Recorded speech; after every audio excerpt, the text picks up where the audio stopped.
extended right back Andy Nahar through the 2026 season with an option through the end of the 2027 year. Tonight, the Nashville Predators are back on the ice as they travel to the nation's capital to take on Alex Ovechkin and the Washington Capitals. Pre-game coverage begins at 5 with puck drop to follow at 6 right here on the Game Nashville Sports Network. For more, log on to thegamenashville.com. Your sports live here on the Game Nashville Sports Network. Your sports live here. WBUZ HD3 Laverne. We are the Game Nashville Sports Network. ESPN 94.9. The Fan. 30 years of the best sports talk in Middle Tennessee. It's the George Plaster Show, featuring Tennessee Sports Hall of Famers Kelly Holcomb and young gun Billy Derrick. And now, here's your host, George Plaster.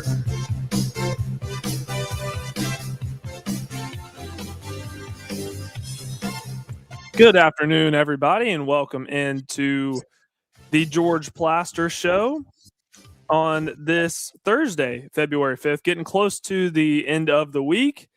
It's 34 degrees outside, still pretty cloudy, still pretty cold.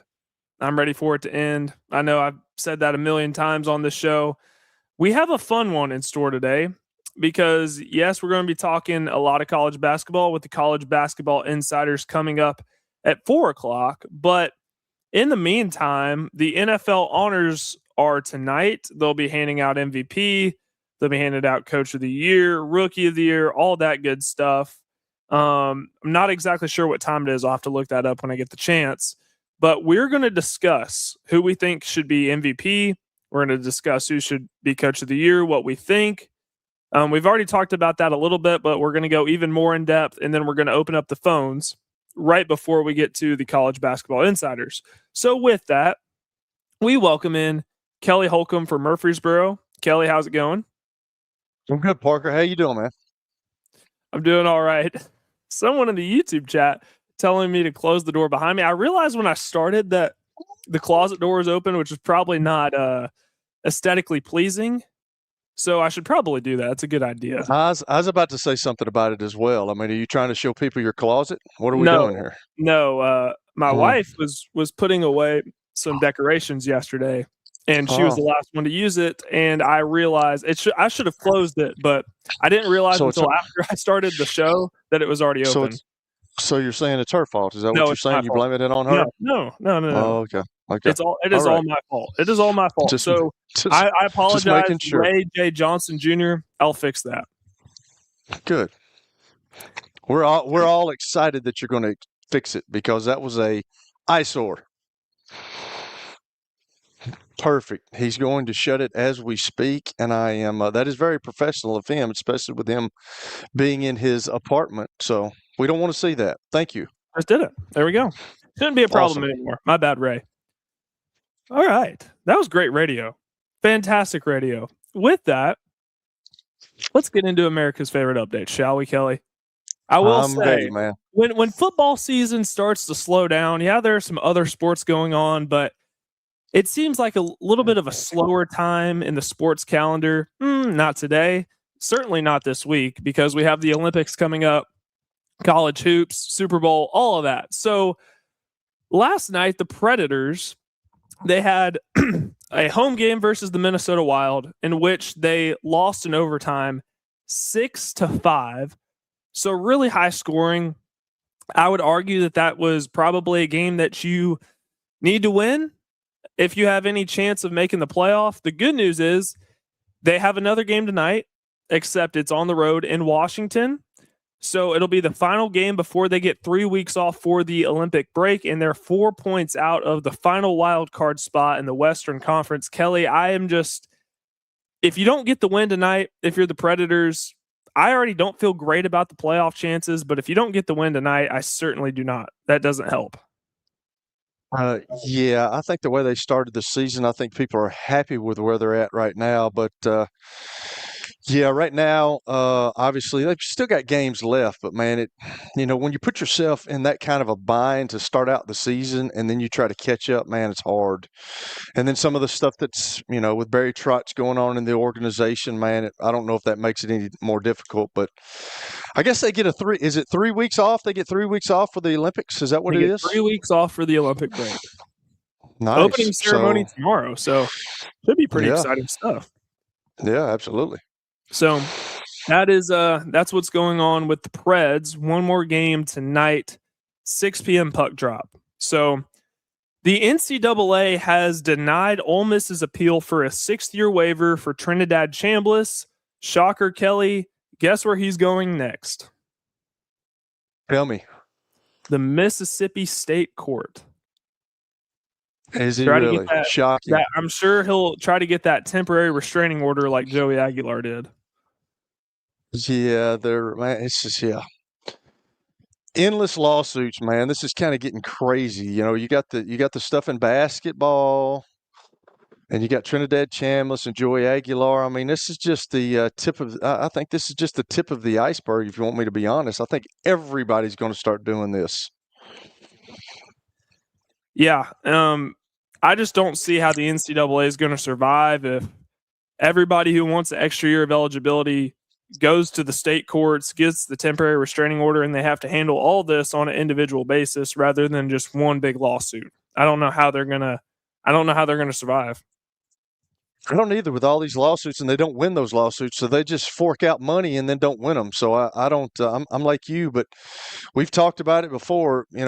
The NCAA is on very treacherous ground right now. Are they going to be able to survive with all this going on? Or are the big schools just going to say, hey, we don't need them anymore. Let's just go do our own thing, especially when you're talking about football.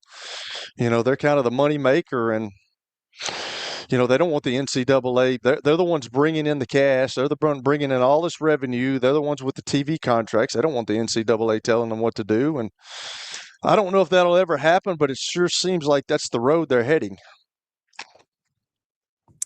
It's unfortunate, but at the same time, the NCAA did this to themselves. So nobody to blame but them. Some Super Bowl injury report news. Drake May was a full participant in practice yesterday, so that's a good thing. He was dealing with his shoulder injury. He had the illness at the end of the week last week. Sam Darnold says his oblique feels really good. I know that was something that gave him trouble in the NFC Championship game in the divisional versus the San Francisco 49ers. Some unfortunate news, but at the same time, he's expected to play.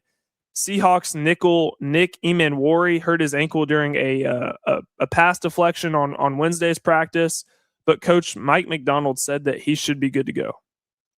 What are they saying about the middle linebacker, the Spillane kid, and then Harold Landry? Are they? Because I know Harold Landry sit out in the AFC Championship game. Is he going to be a go for the? Do we know if he's going to be a go for the Super Bowl? And then the Spillane kid, who I think he was the guy that came from the Raiders, who's a really good player. He's kind of the brains of that defense. Is he going to be able to make it? I haven't heard anything that is going to sideline Harold Landry. Robert Spillane, though, I think is good to go. I'm going to double check, but I haven't seen anything that would tell me otherwise. So okay. There we go. We'll see. Actually, I haven't pulled it up. So Robert Spillane did not participate in the most recent practice with his ankle. Harold Landry was a limited participant. So, I guess we'll have to keep an eye on that over the next couple of days. So they have to have a final injury report by tomorrow. Yeah, I think Harold Landry led their team in sacks this year, so that's a pretty big blow. And I don't, like I said, I don't think he played in the Denver game. He might have. I don't remember. I know that he's been hobbled with. Is it a knee or an ankle, something like that? So that's a big loss. And if Spillane doesn't play, that's two huge losses for their defense in the Super Bowl. Yep. Other NFL news with the coaching world.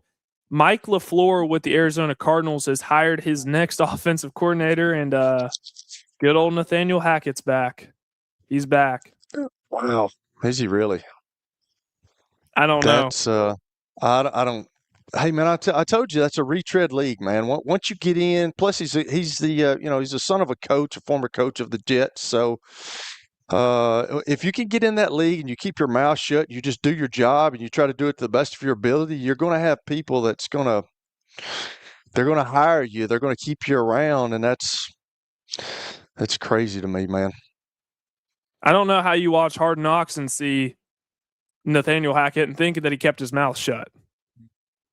You remember when they did Hard Knocks with like Aaron Rodgers, Robert Saleh was there, Nathaniel Hackett was brought in as OC. He didn't even make it a full season as a head coach with the Denver Broncos. I would want to, like, if I'm getting my first head coaching opportunity with the Arizona Cardinals, it's already a difficult spot to be. I'm not banking on Nathaniel Hackett to be my offensive coordinator. The good news is, though, with this is it's going to be Mike LaFleur's offense, or it might be a version of Sean McVay's, but LaFleur, I'm pretty sure, is going to be calling plays. Well, that's what I was going to say. I mean, that's just a title probably, because I'm sure since his brother calls plays in Green Bay, I'm sure he's going to be the one calling plays out there. Now, what do you need the offensive coordinator to do? Like, is he going to sometimes run some of your meetings, or is he going to give some input? But like, that's just a title, because the head coach is going to call the plays. So that should give Cardinals fans a little bit of comfort, kind of like what Nick Holes was here. He was the offensive coordinator, but when Brian Callahan handed off play calling duties, he didn't give it to Holes. He gave it to the quarterback's coach in Bo Hardigree. So I guess that's kind of the same dynamic over there, what it's trending towards being. This was shocking news for the Eagles, but their offensive line coach, Jeff Stoutland, just is basically leaving the organization. And I don't think he's going to coach next year, but he's considered one of the best offensive line coach, if not the best in the entire league. And he up and left. Sometimes you just sometimes the pressure, or sometimes family matters, sometimes health concerns. We just don't know. He might want to step away for a little while, and if he's as good as everybody says he is, I haven't had personal experience, but he's had a really good offensive line. They've done some really good things in Philadelphia, but he'll get a job if he comes back. There's no question. He may go back to Philadelphia. Who knows? Yeah, and he's 63 years old, and I know the issues that they had with trying to find an offensive coordinator. There's a lot of pressure in the city of Philadelphia, the fan base, especially from them. I don't know if that had anything to contribute to it, but if that is the reason, it ultimately does make some sense. So the NFL awards are tonight, the honors. So MVP, Coach of the Year, Rookie of the Year, all that good stuff is going to be handed out tonight. We'll finally know who's going to be the MVP. Is it going to be Stafford? Is it going to be May? We know there's 5 finalists, but we know ultimately it's down to 2 people. So we're going to actually talk about that in the next segment. So get ready, Kelly. I know we're both in agreement on this. I wish George was here, because I know George is on the Drake May side of things. Oh, so I guess we are. Since you said that, we are going to be on agreement. So do I need to take the other stance of? Sure, go for it. Go for it. Go for it. It's easy to do so. It really is. You don't have to. It is. They're both pretty neck and neck. So we're going to look at the stats as well. So some college basketball action last night. We had 3 top 16 teams go down yesterday. The big one was Gonzaga. Who just up and lost to Portland, a team that they should not have lost to. And I did not see that one coming. Portland was 10-14 entering this game. Gonzaga was 22-1, the number 6 team in the country, and they lost 87-80. I know this was a late game because it was in Portland. So I was already in bed by the time this game wrapped up, but I woke up this morning and I checked my phone and I see an ESPN notification saying Gonzaga lost. I'm like, to who they play? They don't play a lot of good opponents in the WCC. They lost to Portland. Yeah, but here's the deal. Like, if you look at the stats and you look at what Portland did, I think they were 63% from the field, and they were over 50% shooting threes last night. So, yeah, when you're shooting like that at a rate like that, yeah you're probably going to beat anybody. 59% from the field overall, 7 made threes. They were 44%. Crazy, man. Just crazy. Wow. They hit shot. And that's what basketball is about. I obviously saw, in-game stats where they were at that point. But when you make shots, that's what I told my daughter when she plays. I'm like, we can go do all these we can go do all these training sessions that we want. We can do all this dribbling, and you got to be good at that stuff. And Steph Curry is really good at that stuff. But at the end of the day, you've got to put the ball in the basket. And if you put the ball in the basket, you got a chance to win. You play good defense, you put the ball in the basket, you got a shot to win. And when you're shooting threes and 2-pointers at that kind of rate during a game, it's going to be hard for somebody to beat you. And Gonzaga, and Gonzaga was still there, right? But yeah, still, they shot well. But they had still, 10 made threes, and they had 18 made free throws, which was more than Portland.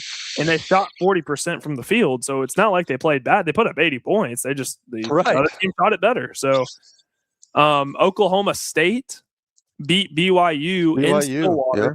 So BYU has lost 4 out of their last 5, and to make matters worse, they have Houston on Saturday night.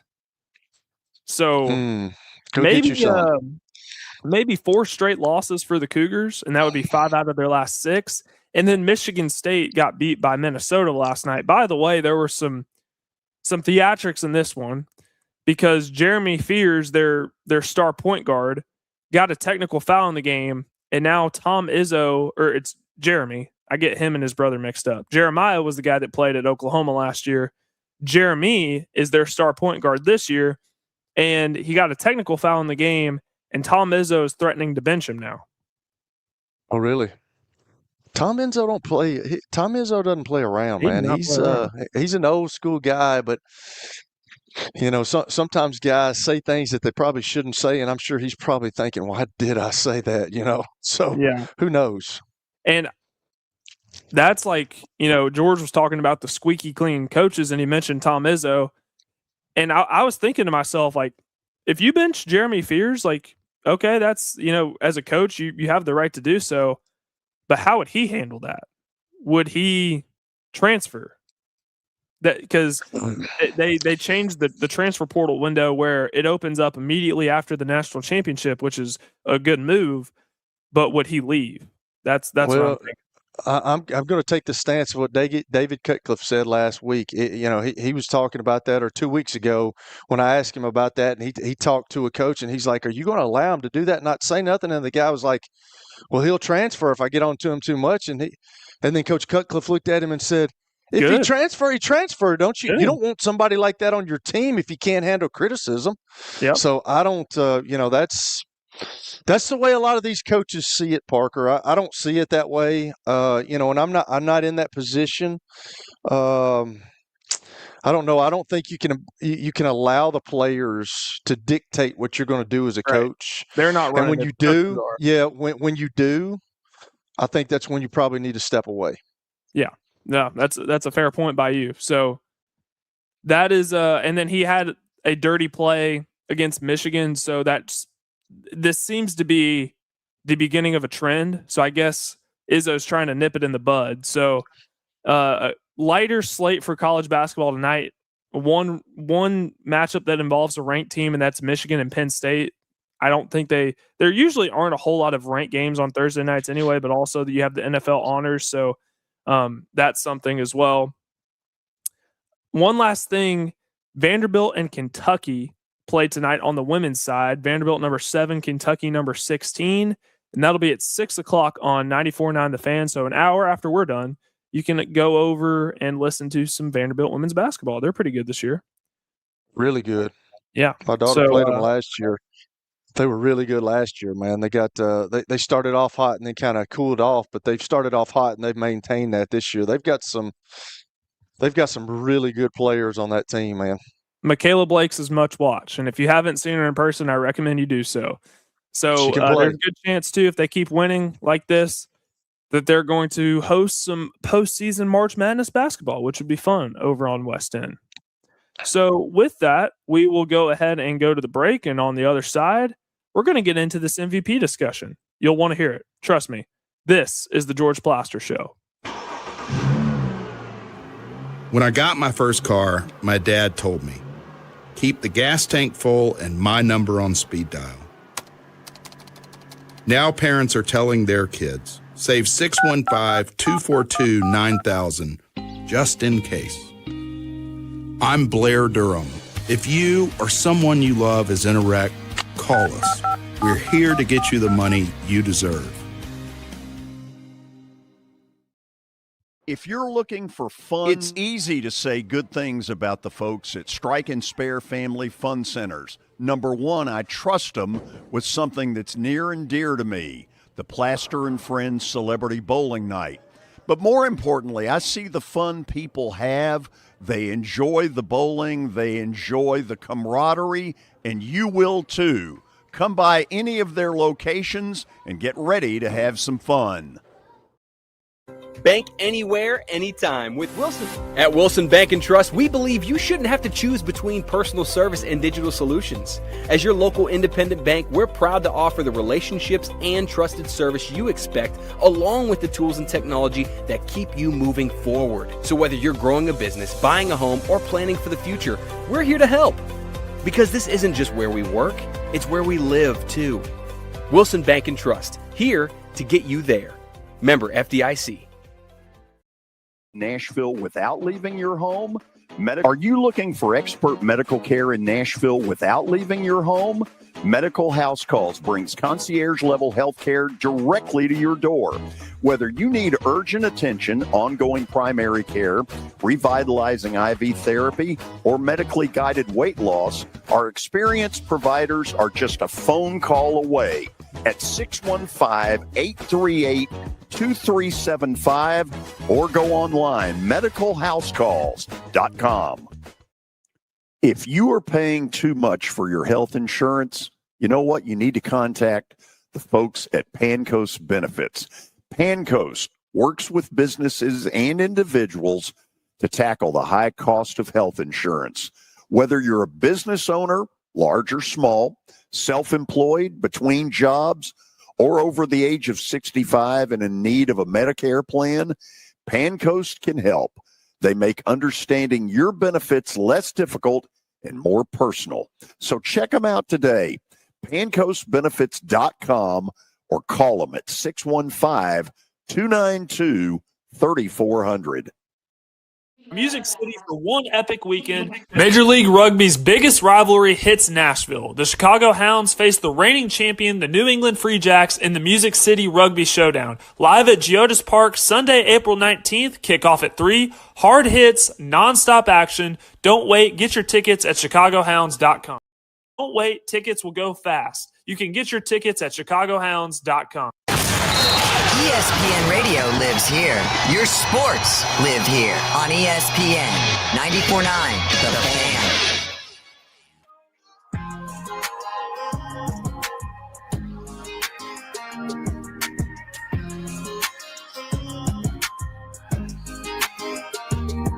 Welcome back into the George Plaster Show. The NFL honors ceremony is tonight, where they will be giving out the thing that we've all been talking about for quite a while now.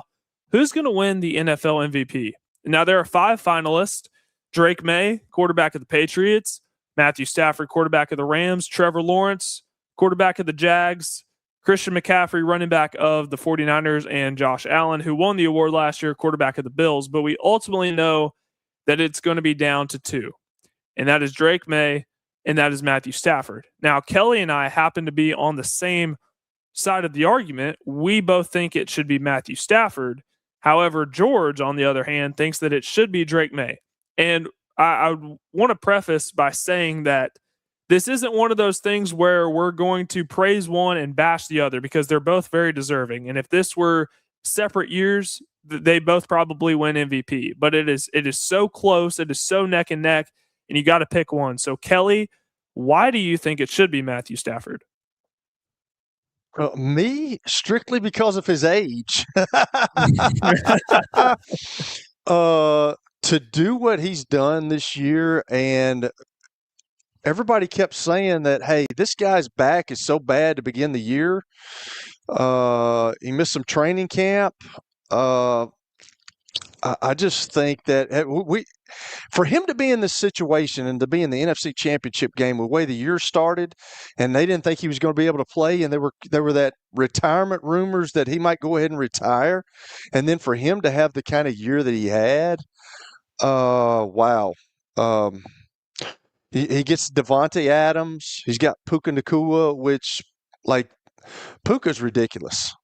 The tight ends he's got is really, really good. Those guys just kind of had a juggernaut. He played really well, and he got them to the pinnacle of this, almost to the pinnacle of this league, being in the Super Bowl. And for him to do that and how he started he doesn't turn the ball over. Of course, he's an experienced guy, but he doesn't turn the ball over. And down the stretch when they had to have him, that's when he stepped up and he made plays. And they had a bad stretch, which everybody has a bad stretch during a year. For whatever reason, you can start off hot, but then, you get a key injury or you get a couple of injuries or you just start playing bad from a certain position, especially at the quarterback position. You have those ups and downs during the season, but for those guys to come back, and then I just think he's, for me, I am for real, because his age does it for me, because what he's doing at his age is pretty good. But I just think that he just played outstanding towards the end of the year when they needed him the most, and he got him within one game of the Super Bowl. And I just think he's the guy that I would pick. And George's argument is they were 4-13 the last 2 years, although Drake May wasn't there the last 2 years. That is a good argument. That's a good argument. Right. And they were 4-13 in his rookie year, and now they're in the Super Bowl. But the voters, this is a regular season thing for them. And we could have the separate conversation of, well, maybe we should start including the postseason in this, because I think that's a fair case. Here are their regular season stats, and I pulled 4 of the major ones. Yards. Matthew Stafford led the league in passing yards with 47.07, first in the league. Yards per game, about 277 passing yards per game, also first in the league. He's first in touchdowns with 46, and he has 8 interceptions. If you look at Drake May, he is 4th in the league in passing yards with 4,394, ranks 4th in yards per game with 258.5. He has 31 passing touchdowns, but he also adds 8 on the ground, and then he has the same number of interceptions as Stafford with 8. So when I'm looking at this, okay, that's pretty neck and neck, because Drake May does have some rushing statistics that Matthew Stafford doesn't have. I have to look at, okay, well, who have they played and what is the level of competition that they're doing this against? I found another stat, and this is from Dan Orlovsky. TD passes against 11-plus win teams in 2025. Matthew Stafford had 20 touchdown passes against teams that had 11 or more wins, which is the most in NFL history. The second person on that list was Baker Mayfield. He had 13 touchdowns. Drake May had 0, because they didn't, and that's a result of their strength of schedule. That's not a knock on Drake May. That's just context of the competition. That is why, so when the stats are this neck and neck, I look at the strength of schedule and, again, the competition that they've played, and to me, that's the tiebreaker. So that's why I believe Stafford should win. And I think you just hit it out of the park, Parker. That's correct. That's why he should win it. With his age, with what the rumors were to begin the season, and then for him to play and 46 touchdowns and eight interceptions. Wow, that's unbelievable. That's really good, man. Like that's Tom Brady stuff, and that's what happens when you're going to win a lot of games as a quarterback and as a team when your quarterback does not turn the ball over. And Tom Brady did that for all those years he played with New England, and when he went to Tampa Bay, he did the same thing. He just didn't turn the ball over. And in the end of games,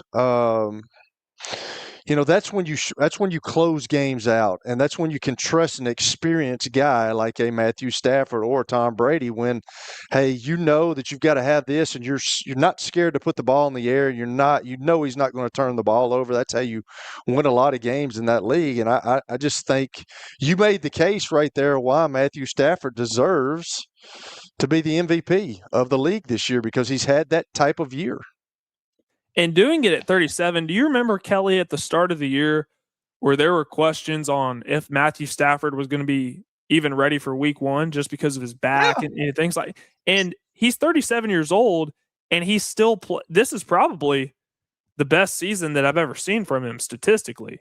And he's 37 years old, so he can absolutely still play. So I'm hoping on the fact that he's going to come back next year. The Rams were very, very close to being in the Super Bowl.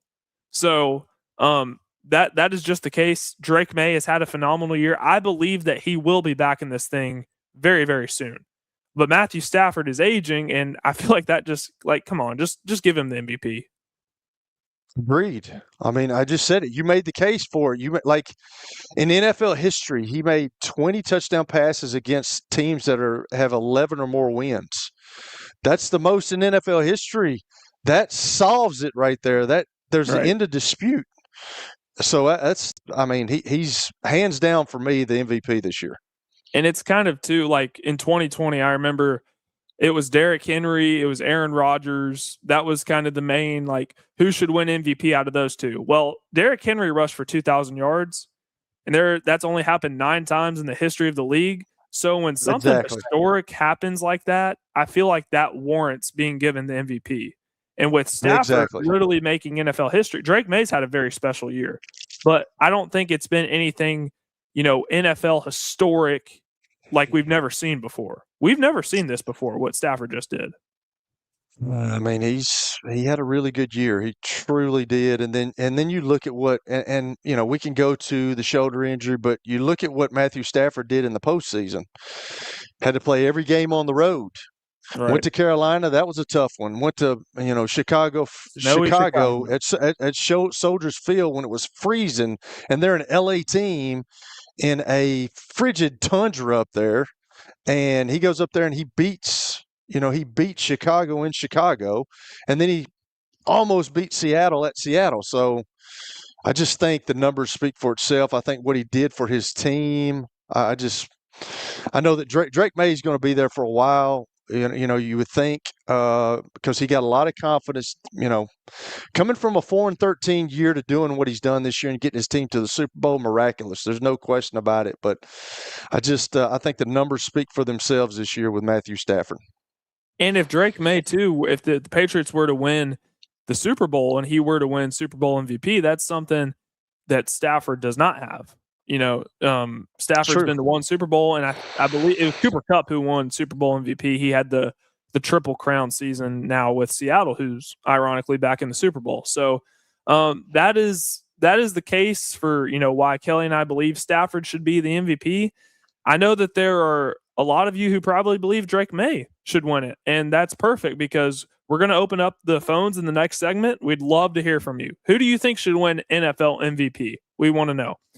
Also tonight, this is a very, great year for postseason awards because it is so, I don't know if parody is the right word, but you can make a case for really any of these guys winning Coach of the Year. You have Vrabel for the Patriots, Liam Cohen of the Jaguars, Ben Johnson of the Bears, Mike McDonald. This is his first time leading the Seahawks to the playoffs in his second year, and they're in the Super Bowl. Kyle Shanahan, what he was able to do with the injury-riddled 49ers team. I can make the case for any of these guys winning Coach of the Year. And Kelly, I'm going to kind of put you on the spot, but who do you think should win Coach of the Year? Well, I think it's hard not to make Mike Vrabel the Coach of the Year because his team was 4-13 and now they're in the Super Bowl. Just what he's done in a year. Mike McDonald's done the same thing in a year. Is this Mike McDonald's first year or is it second? It's his second year. Second year, yes, correct. So I just think that's hard. Now, you're absolutely right. I've spoke all year about this, but what Kyle Shanahan and Robert Saleh, the new coach for the Tennessee Titans, did with that team, putting Band-Aids around that team and getting them in the regular season to have an opportunity to be the number 1 overall seed, you're in that game.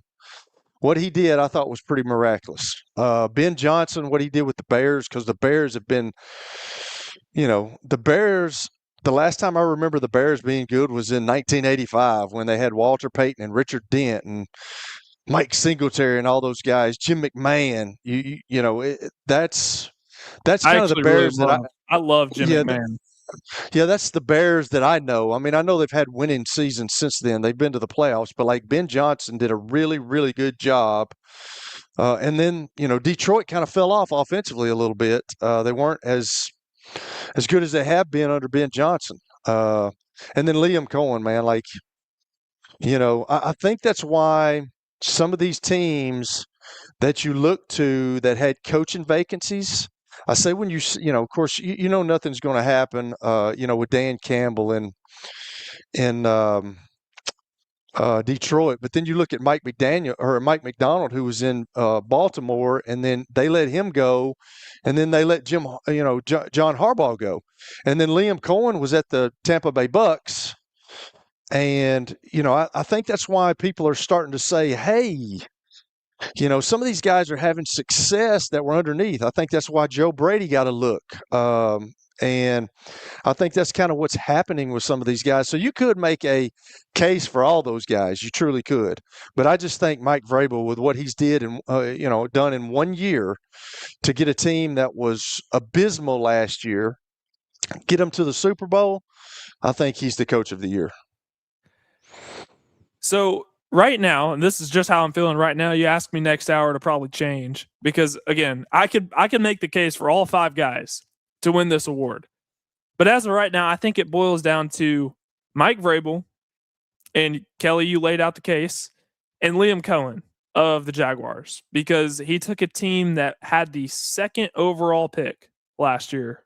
Or no, it was the 5th overall. Then they traded with Cleveland.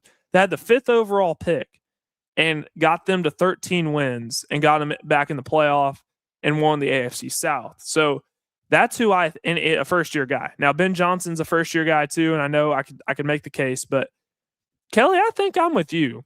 I think I'm with you because you see where the Patriots were the last 2 years, and we all remember Mike Vrabel getting fired with the Titans. And then 2 years later, first season with the team that he played for so long, he's in the Super Bowl. And we see what he was able to do when he was given full roster control, something that he did not have here. And they're giving him more resources available to him as the head coach, and he's in the Super Bowl. So I'm with you. I think it should be Mike Vrabel. That's that's what I said yesterday with Robert Kraft. He went to a place where they're used to winning, and they're used to an owner of giving you everything you need to win to be successful. And can't blame him. I know people down here probably upset that he's in the Super Bowl. We talked to Mike Organ yesterday, and he thought people are for him. I don't know if that's the case, but there's just that what if factor. Like, what if he was given the opportunity to do what he's done in New England and be the guy that is able to run the organization football operation like he wanted to, and what could have been? I don't know, but I bring Frank up all the time. He's right. We kind of got to move on from that. You got to wish him well, and hope this new regime and Robert Saleh and the group that he brings in can get this ship steered in the right direction. And I think a lot of people rooting for Mike Vrabel in the Super Bowl are not upset with him. They're just more so bitter at the Titans organization for letting him go. And I don't know if things would have been drastically different. I don't know if the Titans would have been in the Super Bowl if Mike Vrabel remained in Nashville. I can't say that. But I know that if he wins the Super Bowl, I'm going to be very happy for him. And I bet Amy Adams Strunk is probably somewhere hiding right now. She's probably not even going to watch the Super Bowl. She probably can't even bear to see Mike Vrabel have any type of success. So a lot of people like that, Parker. Yeah. So with that, we'll head to the commercial break. We're going to open up the phones. We want to hear from you. We're going to open them up early. We want to know, who do you think should win MVP?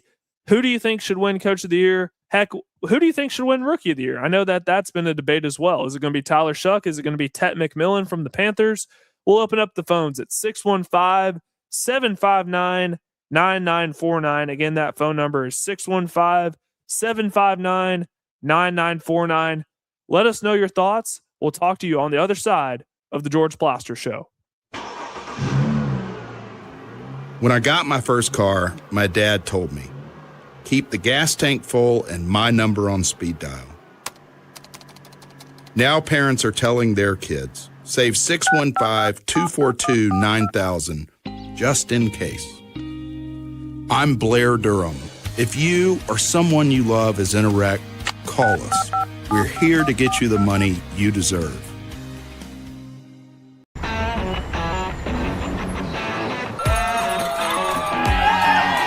Smashville hockey. Around here, it can sound like a language of its own. But hey, if you can pronounce Demumbrian, then names like Yossi, Shea, Marchessault will roll right off the tongue. Nashville Predators, only in Smashville. Sports and Social in Green Hills Mall is the new home for our football night. Sports and Social in Green Hills Mall is the new home for our football night in Nashville promotion. Their food is terrific. Their TV setup looks like a racing sports book in Vegas. And if you're a sports fan, you can't beat it. Starting September the 4th, we'll broadcast from Sports and Social every Thursday night. There's Pop-A-Shot, great football, and the chance to win a beautiful Mikey's Motors golf cart. See you at Sports and Social in Green Hills Mall. Here's Officer Garen Hoskins for the Metro Nashville Police Department. The Metro Nashville Police Department is on the forefront of policing in this century, and I'm glad I'm a part of it. I'm glad I get to find other good officers, other future good officers. And if you're watching today, or you yourself or someone you happen to know is interested, join MNPD.com. Feel free to reach out to us because we need good officers, and it's a great city to work for. You've heard me talk about the putting zone. Well, guess what?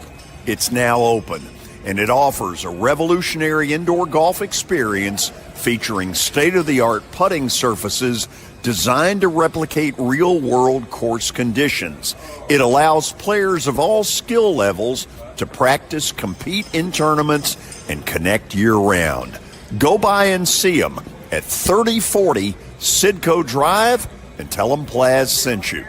Major League Rugby's biggest rivalry hits Nashville. The Chicago Hounds face the reigning champion, the New England Free Jacks, in the Music City Rugby Showdown. Live at Geodis Park, Sunday, April 19th. Kickoff at 3. Hard hits, nonstop action. Don't wait. Get your tickets at chicagohounds.com. Nashville. The Chicago Hounds face the reigning champion, the New England Free Jacks, in the Music City Rugby Showdown. Live at Geodis Park, Sunday, April 19th. Kickoff at 3. Hard hits, nonstop action. Don't wait. Get your tickets at chicagohounds.com. It's the George Plaster Show. Your sports live here on 94.9 The Fan.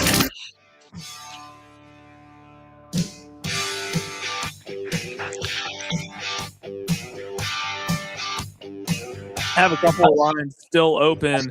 Again, that phone number, 615-759-9949. But we're going to head to the phone lines right now, and we have Ray from Clarksville on line 1. Ray, what's going on? Hey, how are y'all doing today? Thanks for taking my call. Of course.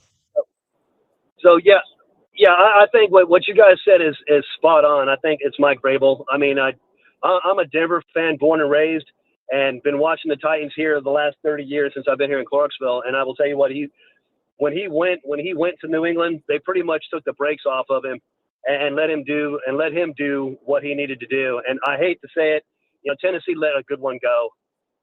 But yeah, I would have to say hands down, he has got to be the coach of the year for this one.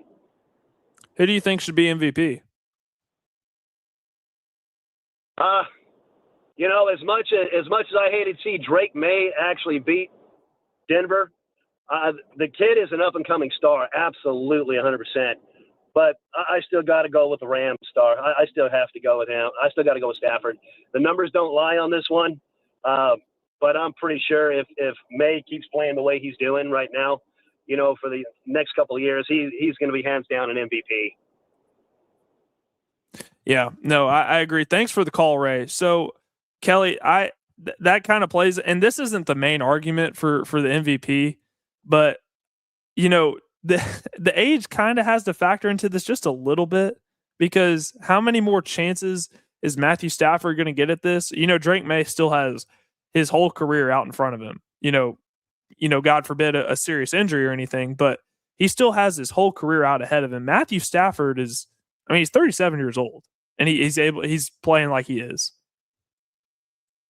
Yeah, but it's also kind of like this deal too with Drake May. Like in the National Football League and in any professional sport, when you're there, you got to take advantage of it because you may not like what the New England Patriots did for so long with Tom Brady of every year they're in the running for the Super Bowl. That don't happen, man.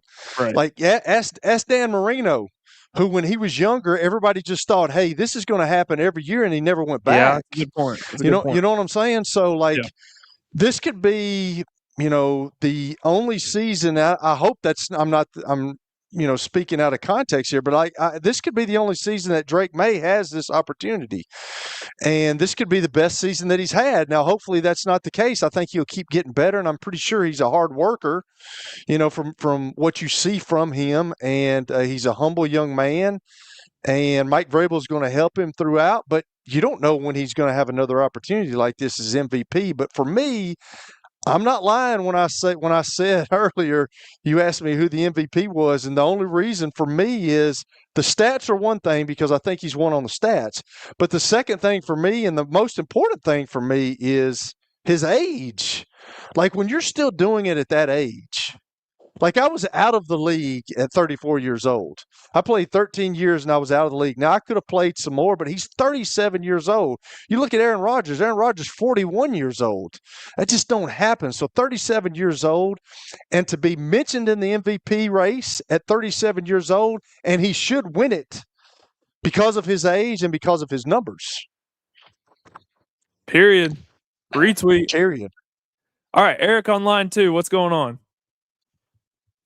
Hey, guys, as far as Coach of the Year, I do think it's going to be Vrabel. I think Stafford's going to win the MVP, and rookie is probably going to be Tyler Shough. But just a couple of things, guys, about this Super Bowl. You're right. You have to take advantage of opportunity. And, Kelly, you brought up the argument I was going to make.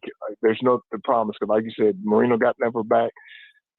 Joe Burrow's only been once. And also, I look at the AFC in general.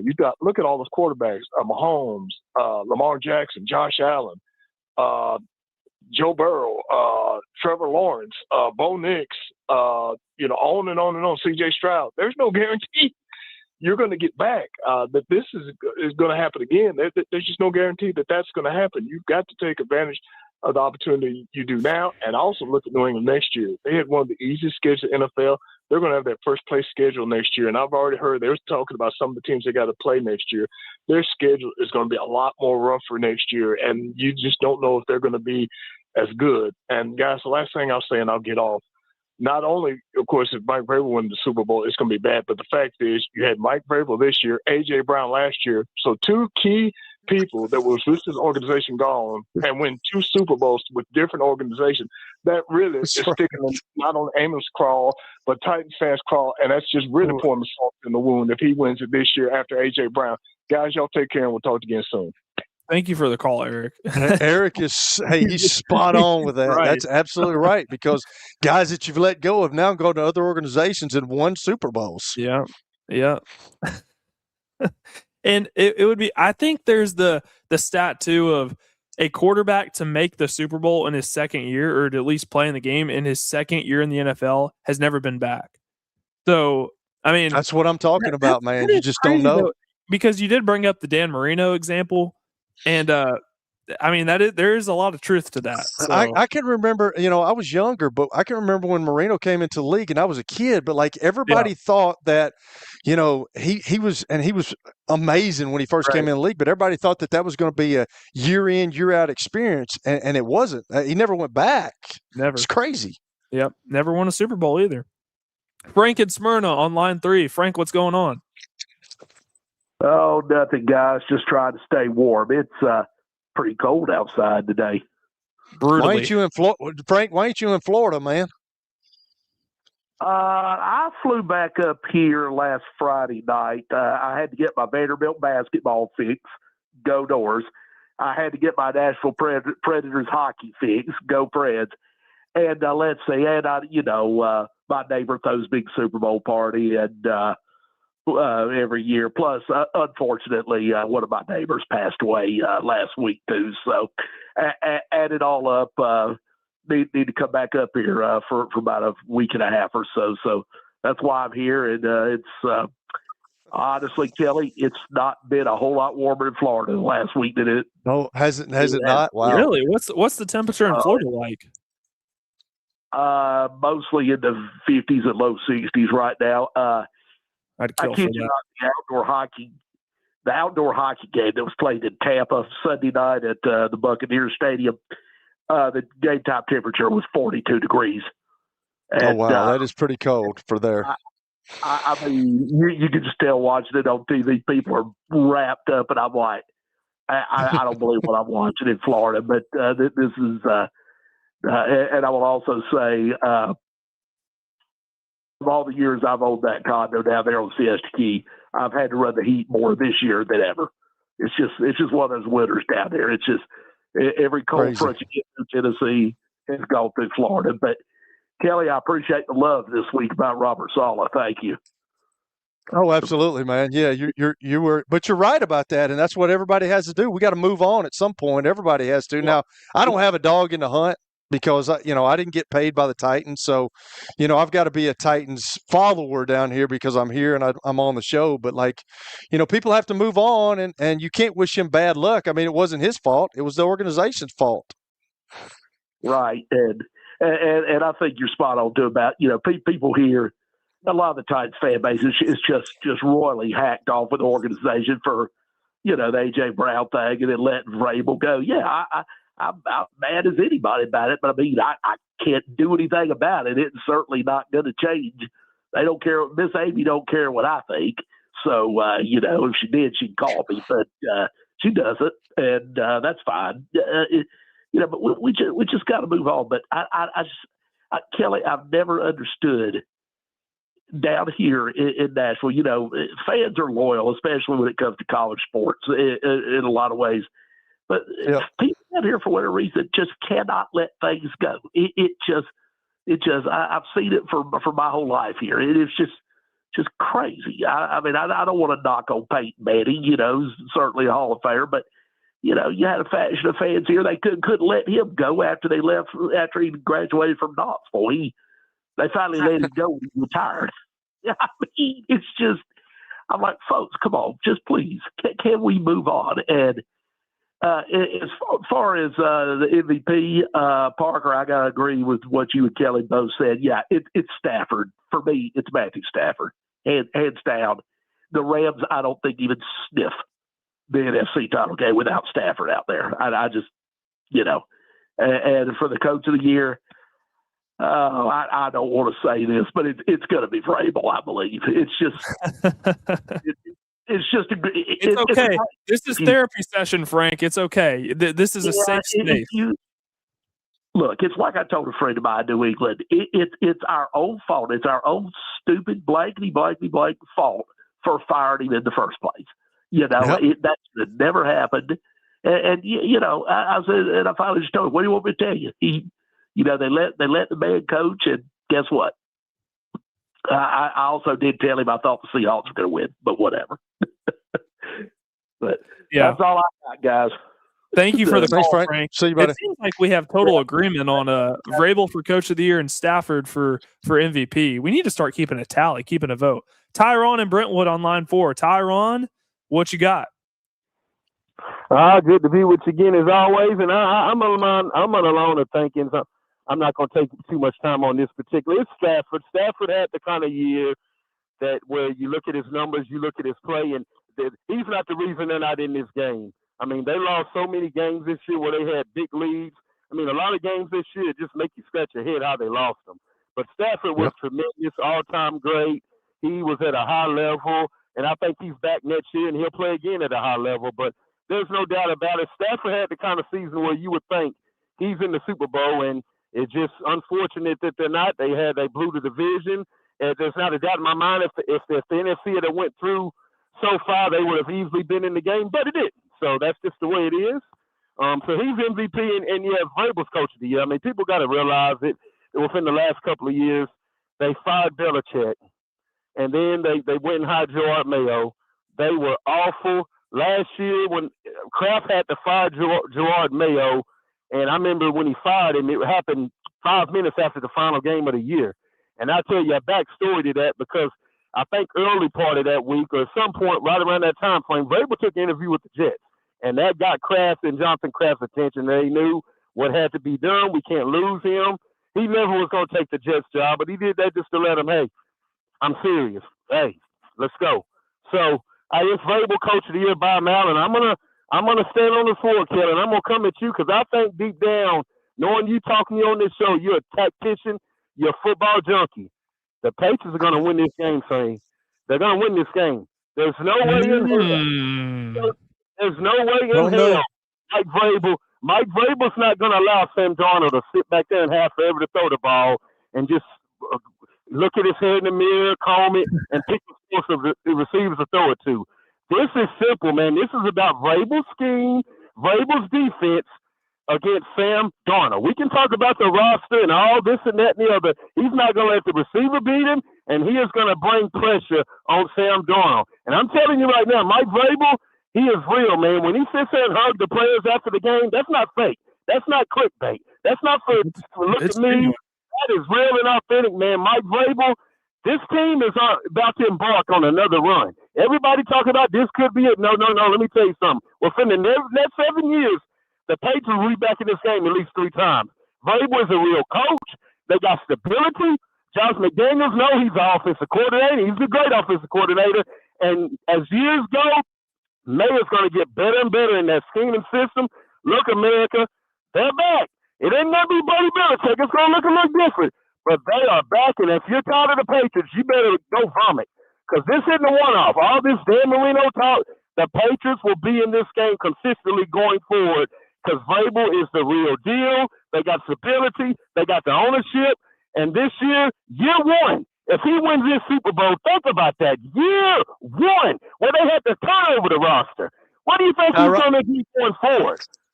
Tyron, I got 20 on it. You got 20? Let's roll with it, baby. We can go 25. Seahawks, you Patriots. I need a handshake. Thank you for the call, Tyron.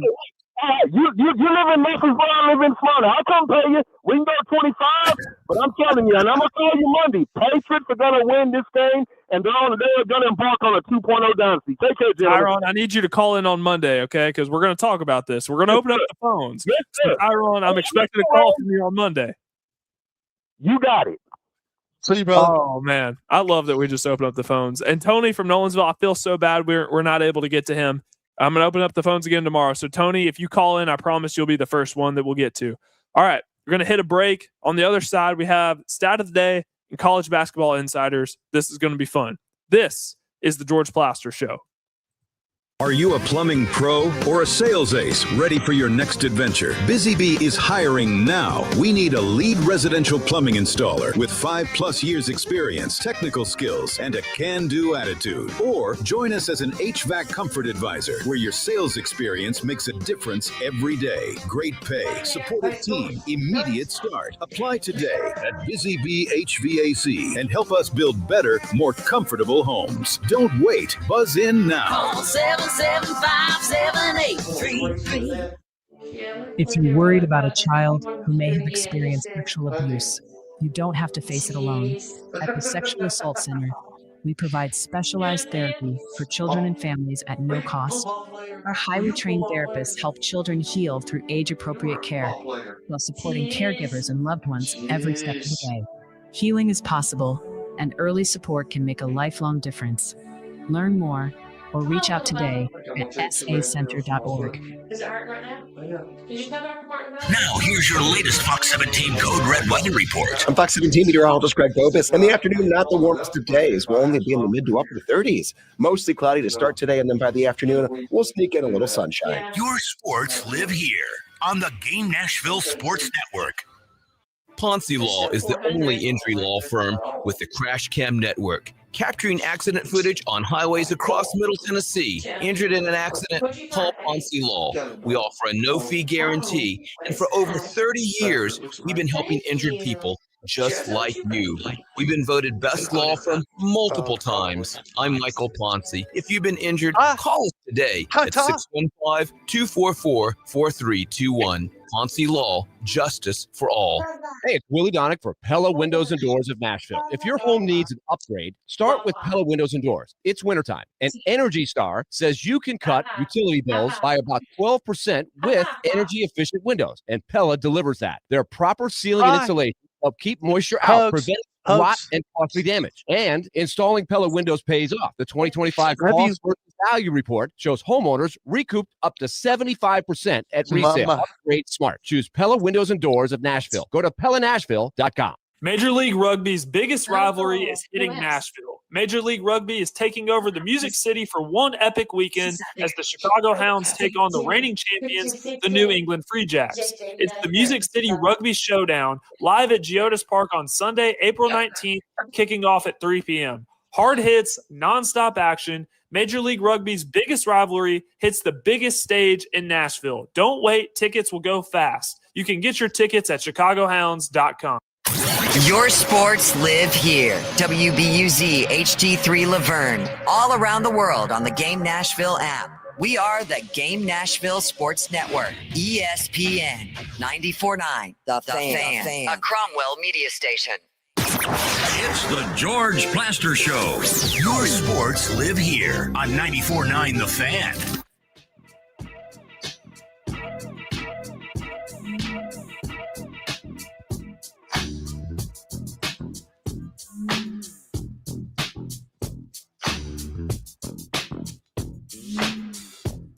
Time for our stat of the day, brought to you by Apple Collision Centers. It's a loaded freshman class this season, but one school has 3 freshmen averaging double digits. The only freshman trio in the country to do this. Oh, wait, I read that wrong. Did I read that wrong, Kelly? That's 3 freshmen. No, I don't think so. Okay. It sounded weird when I was reading. Hold on. I'm going to try this one more time.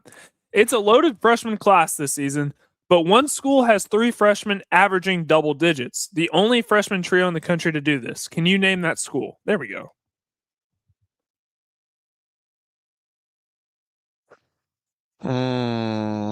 Is it an SEC school? No. Give me something, Parker. Golly.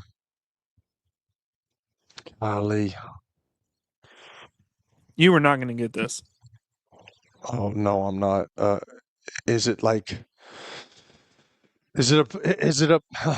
Give me another tidbit. Is it a Power 4 team in football? Like, is it a Power 4 conference? It is not a Power 4, or I guess it's not Power 4 in college basketball because you have the Big East in there as well. So it's not one of the St. John's. No, St. John's. So I'm gonna help you. It's a mid-major. They did make the NCAA tournament last year, and they play in Mountain Time Zone. Ooh.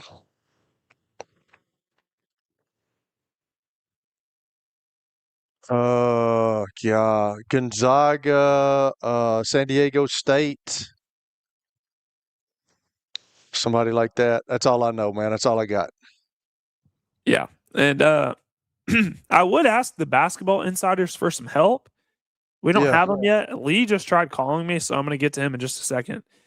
It is New Mexico. There you go. The New Mexico Lobos. There you go. That would have stumped the college basketball insiders, I'm sure. You need to ask them when they get on here. I know.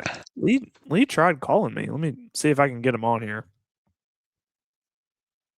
But yeah, that was a good stat. So with that, we welcome you into the 4:00 hour. And Kelly, if you could buy me like 10 seconds, that'd be awesome.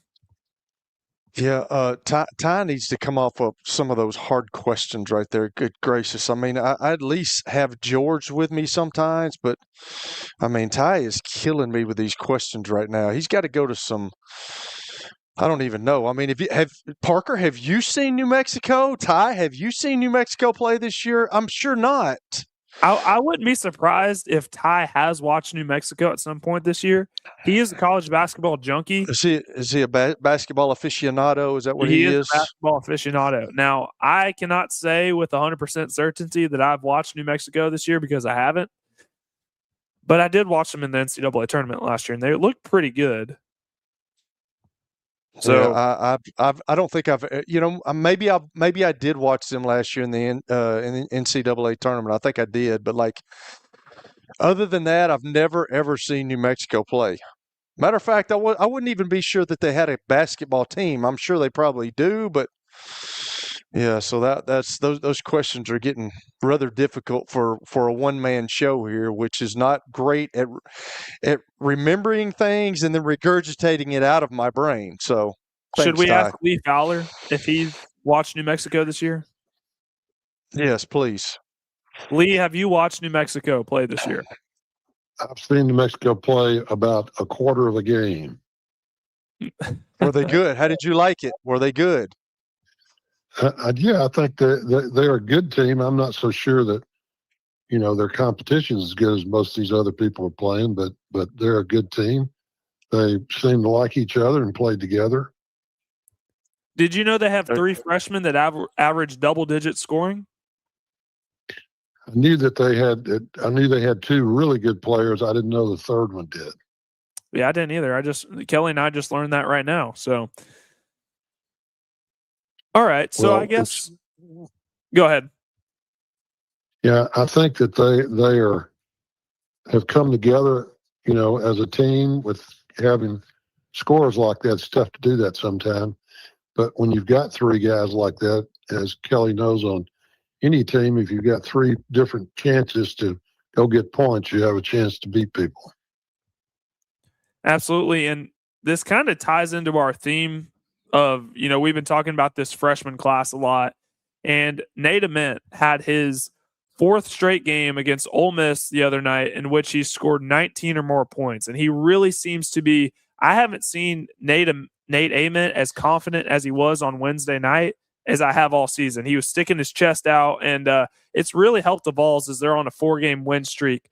What do you think the ceiling for this Vols team is if Nate Ament keeps playing the way that he is? I mean, I think they're a very good basketball team. I think Tennessee's somewhere in the, they may have a chance to get the Sweet 16 if he plays like he's playing, because they're going to play good defense. And that helps, especially in the tournament, because plays are kind of magnified when you get to the tournament. So I definitely think they're a second weekend team in the NCAA tournament, and maybe even more if he can. Anytime you have a player that can get 19 to 20 points on average, you've got a chance, because you've got somebody you can go to when you need a bucket. And that doesn't just mean at the end of the game. That means when things get a little rough on the road, or you're down, hadn't played well for a few minutes, you can get a guy that can go score. It's tremendous help to your overall team and their confidence. And Felix Okpara, who's the big man, who is one of the best shot blockers in the SEC. He's been out the last couple of games, and they've been relying on Jalen Carey, the transfer from Vanderbilt, and another true freshman in Dwayne Brown. How good do you think the Vols front court is when they're all healthy? I think it's really good. I think when you got a shot blocker, that helps you a bunch, because it keeps people from getting to the bucket, and not just big people, but little guys don't get there. Or if they do, they're looking for him, and if he's healthy. But I like Carey. I think Carey's a really good player. He's not as big as some of the inside people around the league or around the country, but I always thought he played really well. He's very smart. He boxes it out. He does all the right things. So I think they have an excellent chance with those guys when they're healthy. And what about Florida, too? Because I don't think we've had the chance to speak since the Gators last played on Sunday versus Alabama, but they outscored the Tide 76-20 in the paint. And they really looked, that front court of Florida's looked like the front court they had last year, if not maybe even a little bit better. Do you think the Florida Gators are national championship contenders? I'm glad you asked it. I've got about 6 teams that I think are that quality, and I think Florida is one of them. I think that Florida the thing about Florida is they've been there and have experience of being there, and so I definitely think they're one of the top teams.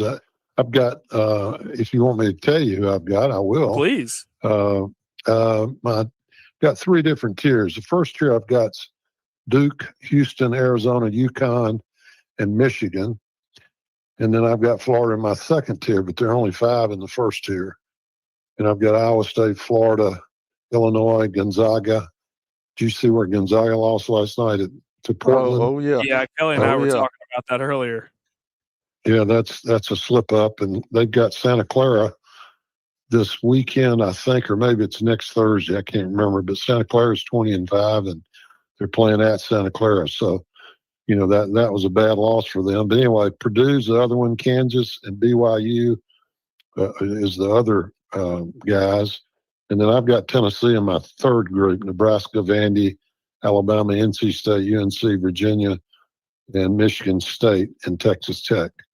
So, there have been a couple of blips this past week with Texas Tech losing 2 games. And, I think that third group of teams has a lot of positives about them, but they also have some things that they have trouble overcoming, like maybe size inside or being able to play with the ball inside like Florida did. I think Florida just decided before that game that you asked about, from what I saw, they just decided we're going to pound it inside and see if they can handle us. And they didn't even seem to look for the outside shot unless they had to. So I think that coach felt like he could beat Alabama by scoring at a high percentage of 2s and then just sticking Alabama on the 3-point line and trying to make them make tough shots. So overall, it worked, and I think that's how Florida's game plan was, and they seemed to work it well. So did you say you had BYU in that second tier? I had BYU in the third tier. Oh, the third tier. No, I've got second tier, but I've got a lot of teams in the second tier with BYU, Michigan State, Texas Tech, Kansas. Kansas is really coming on and playing well. Right. So I've got 5 in the first group, 1, 2, 3, 4, 5, 6, 7, 8, 9 in the second group. And then, so basically it would be like your second weekend teams have a chance to get to the second weekend in the tournament. So I did want to ask about BYU because they lost last night to Oklahoma State. They've lost 4 out of their last 5. And to make matters worse, they host Houston on Saturday night, the late game, 9:30 on ESPN. Is BYU, after everything that happened yesterday in Stillwater, still going to be in that second tier? Probably not. They would, this is always moving, kind of like the NCAA guy, the ESPN guy. But I just felt BYU, of course, they lost to Kansas in a close game, and they played some really good teams. The reason they've lost, but and I don't know about their health, whether somebody got hurt or got in foul trouble or what. But I think they're definitely a good team, but they definitely have a few blips that will keep them from being in that first group, which is a group that I think can win the national championship. How good is Arizona? I know they're undefeated, but how good are they truly this dominant? They seem to be. I mean, they've got they can beat you from anywhere. And I feel like they're a team that I think they're 22-0 or 23-0. Yeah, 22, I believe. 22-0, and they can beat you in a lot of ways and have got a lot of help off the bench also. So their bench is really strong, and I think that makes them probably different than other teams. They don't drop off a lot when they get sub for. What about Houston too? Because I know Kingston Flemings is truly, to me, he's one of the more impressive freshmen in this already really talented group. They're coming off of that loss against Texas Tech at home about 2 weeks ago, but Houston, they just bloodied UCF last night, a team that had actually beaten Texas Tech at home, and then they got to host them, and Houston's defense was phenomenal. So how far can Houston go? Are they one of those teams that can legitimately win the national championship? Yeah, I think Duke, Houston, Arizona, UConn, and Michigan are those. They don't have a lot of blips, as I would call that can get hurt, and somebody can go after them at certain positions. I think Kelvin's always been a great defensive coach, but I heard you in talking earlier about coaches that can get on their guys. And, when you go play for Kelvin or Izzo, you know that you're going to be gotten on to, and you're hoping that that'll help you be better and help you be a pro someday and play an all-around game. And I think Kelvin does that with his guys. He's been that way and always been that way. And so it's tough to go there and then say, I can't believe he's yelling at me, because you have to like that, or at least think you need that, or you wouldn't go there. And I'm glad that you brought up Izzo, because Kelly and I were talking about, the incident with Jeremy Fears and threatening to bench him because he's had 2 straight games in which he's had some dirty plays. And I've seen Izzo's comments. And it's funny because we had Coach Cutcliffe on maybe 3 weeks ago, and we were talking about players that want to transfer for whatever reason.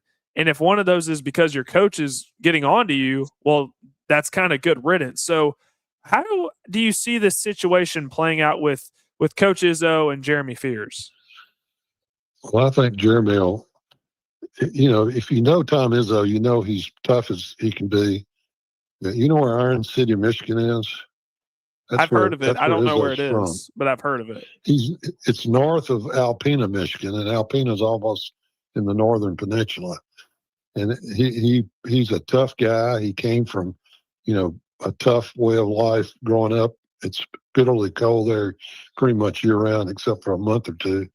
And Tom loves kids that will compete. And, if you're doing things he doesn't want you to do, you have to be crazy if you think he's not going to discipline you and not going to get you going in the right direction. And not to say it always works that way, but I would say that kid will decide that, he needs to straighten up and do it the right way. And Tom is one of those guys that you're scared of him, but he'd love you to death too. I mean, he loves people that do the right thing in the right way. And so even though he's going to sit this kid down, I guarantee you he's also working with him mentally to make him understand what he needs to do to be the best player he can be. Sticking on the theme of Big Ten basketball, Illinois, they've won 11 games in a row. They've had some really impressive wins in back-to-back weekends over Nebraska, at Nebraska, and then at Purdue the weekend before that. And they've done it all without Kylan Boswell, who's one of their better players. How far can this Illinois team go? Well, they're definitely moving up towards the number one area because of those 11 wins and the way they play, and they've beaten some really good teams. But even though the seasons are a little longer now than they used to be, I mean, it's tough to go through the whole year.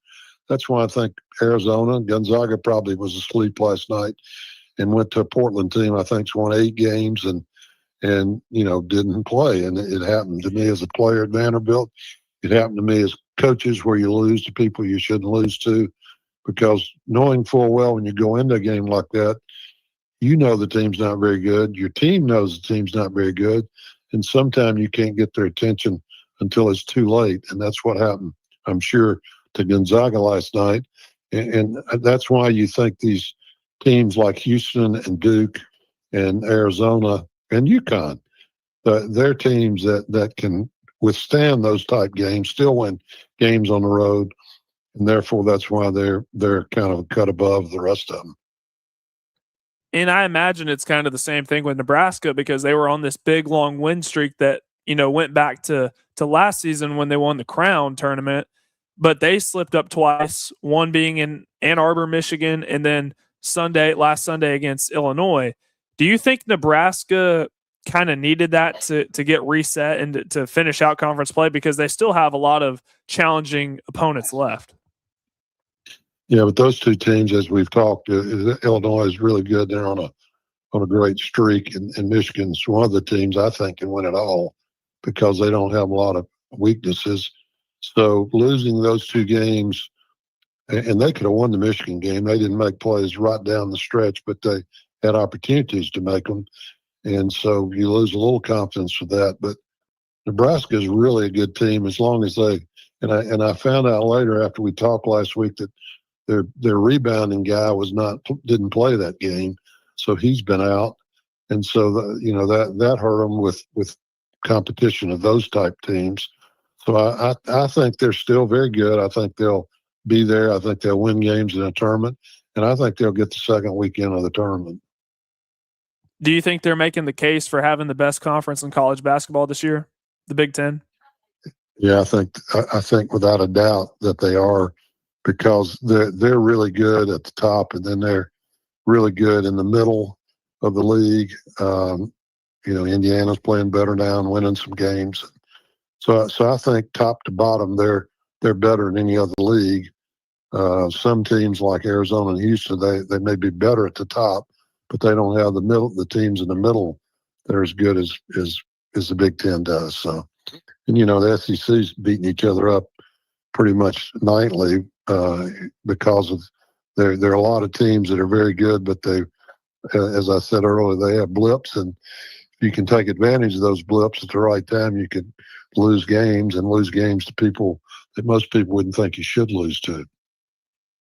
This is the last one for me before we go to the break, and it may be kind of a dumb question, but it's just something I think about because I'm a Tennessee fan, and just kind of keeping up with the Lady Vols and Kim Caldwell's system of you kind of have those hockey line substitutions, 5 in, 5 out, very up tempo. And I was watching Texas A&M and Alabama last night, and they kind of have they may not do the exact system, but it's very fast paced. Buckyball. Is that type of offense sustainable if you want to have continued success, not just in one season, but throughout a guy's career? Is that type of offense able to produce that kind of sustainable success? I don't know so much about the offense, but you can get away with subbing a group in because they're practicing together, they're playing against the best players on your team. It's the tougher thing is letting them play for 4, 5, 6 minutes because they're not as good as your top 5 or 6. So I've seen guys. Dean Smith was great about that, of subbing in his earlier years, especially. He had guys that he put in, and those guys played like crazy for like a minute or two to rest the first team, and then the rest of the guys came back. So it's just according to how you're using that kind of system and how long you're able to use it to either keep what you got or improve on what the score is when they come in. We'll continue our conversation with Lee Fowler on the other side of the commercial break. This is the George Plaster Show. When I got my first car, my dad told me, keep the gas tank full and my number on speed dial. Now parents are telling their kids, save 615-242-9000 just in case. I'm Blair Durham. If you or someone you love is in a wreck, call us. We're here to get you the money you deserve. Venture Express has been helping people in this area for more than 40 years. They're headquartered in Murfreesboro with over 30 years of dedicated fleets involving production, manufacturing, and corrugated experiences. They're an asset-based company with over 700 tractors, 4,000 trailers, and 800 drivers. If you need their help, dial them up 615-793-9500 or log on to ventureexpress.com. You've heard me talk about the putting zone. Well, guess what? It's now open, and it offers a revolutionary indoor golf experience featuring state-of-the-art putting surfaces designed to replicate real-world course conditions. It allows players of all skill levels to practice, compete in tournaments, and connect year-round. Go by and see them at 3040 Sidco Drive and tell them Plaz sent you. Are you looking for expert medical care in Nashville without leaving your home? Medical House Calls brings concierge-level health care directly to your door. Whether you need urgent attention, ongoing primary care, revitalizing IV therapy, or medically guided weight loss, our experienced providers are just a phone call away. at 615-838-2375 or go online, medicalhousecalls.com. It's easy to say good things about the folks at Strike and Spare Family Fun Centers. Number one, I trust them with something that's near and dear to me, the Plaster and Friends Celebrity Bowling Night. But more importantly, I see the fun people have. They enjoy the bowling, they enjoy the camaraderie, and you will too. Come by any of their locations and get ready to have some fun. Major League Rugby's biggest rivalry hits Nashville. The Chicago Hounds face the reigning champion, the New England Free Jacks, in the Music City Rugby Showdown. Live at Geodis Park, Sunday, April 19th, kickoff at 3. Hard hits, nonstop action. Don't wait. Get your tickets at chicagohounds.com. ESPN Radio lives here. Your sports live here on ESPN 94.9 The Fan.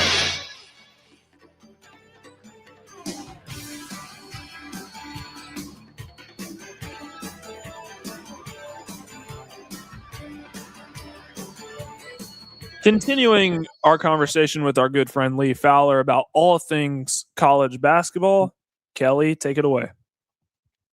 Lee, so I asked you and Coach B last week, but I was watching a thing on ESPN today about Andy Katz, and he was giving his bracketology and all that.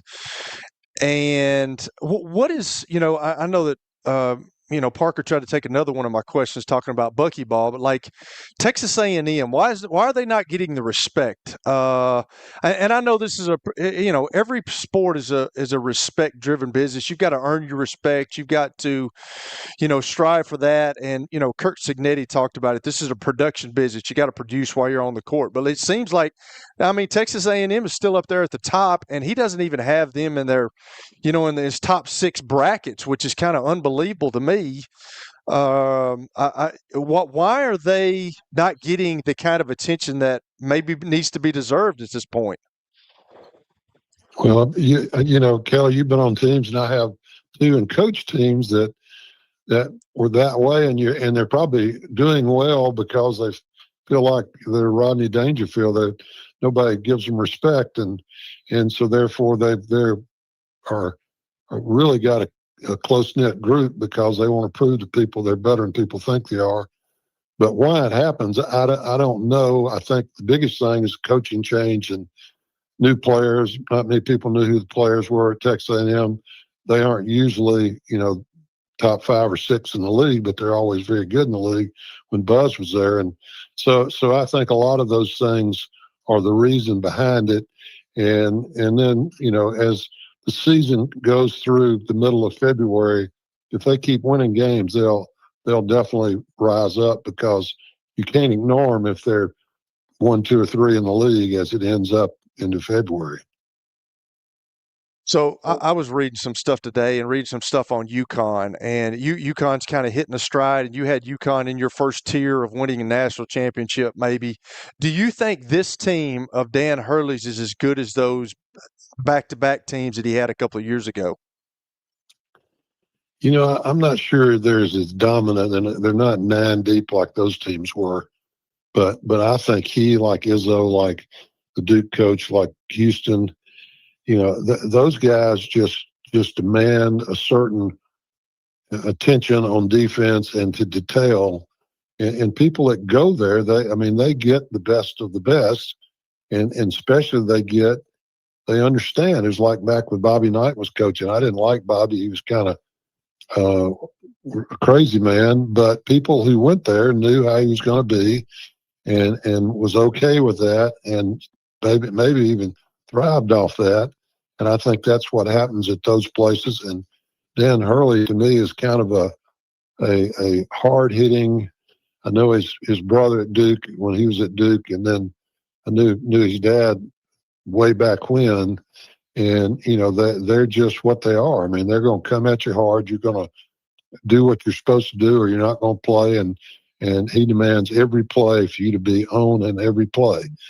And Signetti's a little quieter about that, but that's the same thing he does too. And, football's just harder to see it than it is in basketball because you're seeing the guy coach him right there in front of you. But I think that UConn definitely is one of the teams that have a chance to win it. And I think as much as anything else, it's about execution, talent, and the big thing is they play defense.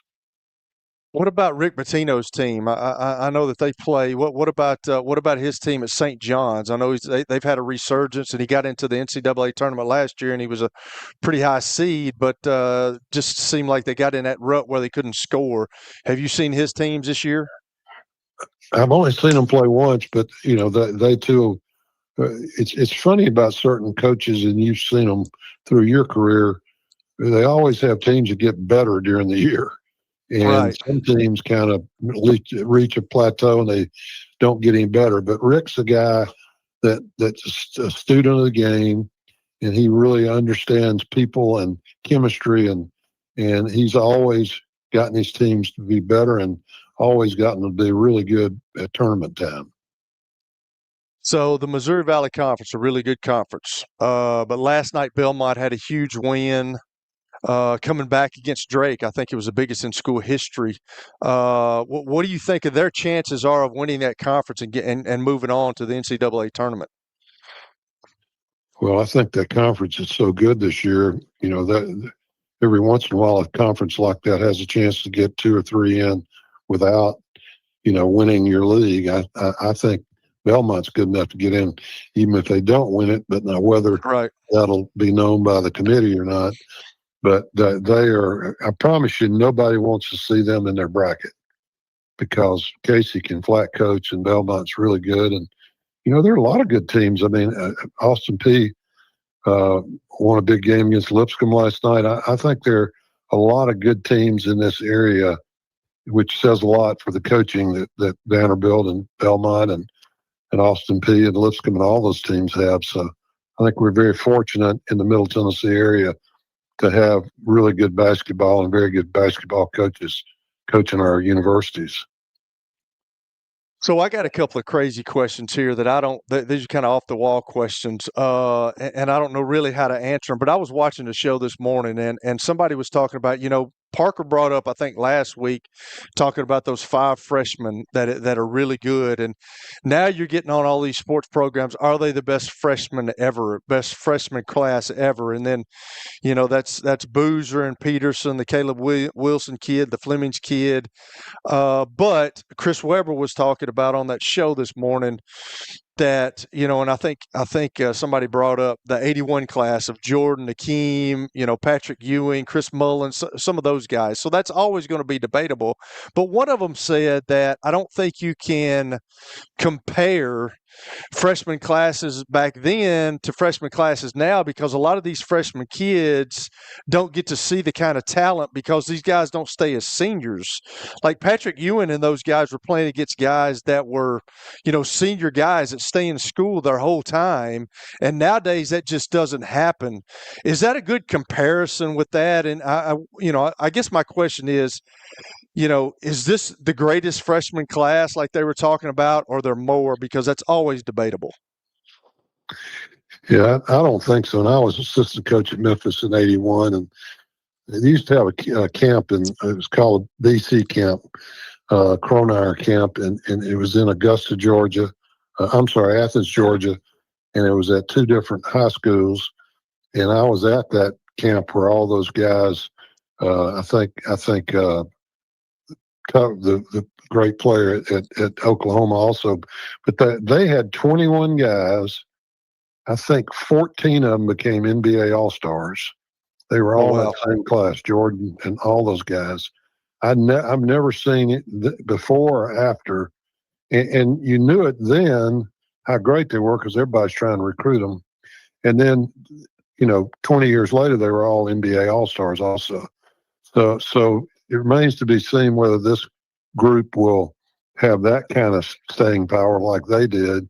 But they, it was, they played the Counselors at night, and Jordan and those guys would kill the champ, and they were all college, a lot of them seniors in college, and the coaches would stay around to watch the campers against the Counselors, and Jordan and them would just kill them. And a lot of those guys, of course, were on the the dream team, and that they did so much their whole basketball career. I can't imagine, but I can imagine talking heads on ESPN wanting to talk about it.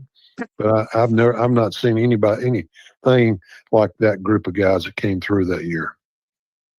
Okay, so it seems like every week I have a question of the week, and I asked Basilio this, and then I asked Mike Organ this yesterday. But with all the stuff that's going on, with the court system and the judicial system, and we've talked about the Bediako kid. Now we've got a kid in football and up in at UT, Joey Aguilar, who's trying to go for another year, and he's got a temporary restraining order. And then the Trinidad Chambliss kid at Ole Miss, he's doing the same thing. He's trying to get that as well. So in today's craziness of college sports, do you think a coach, because I presented this, do you think a coach like a Josh Heupel, or maybe a basketball coach, whoever that would be, like a Rick Barnes or somebody, it has a void at a certain position, and the kid that just left, like a Zakai Ziegler just left, and he may be eligible for another year, but he's graduating and he knows he's probably not going to play pros.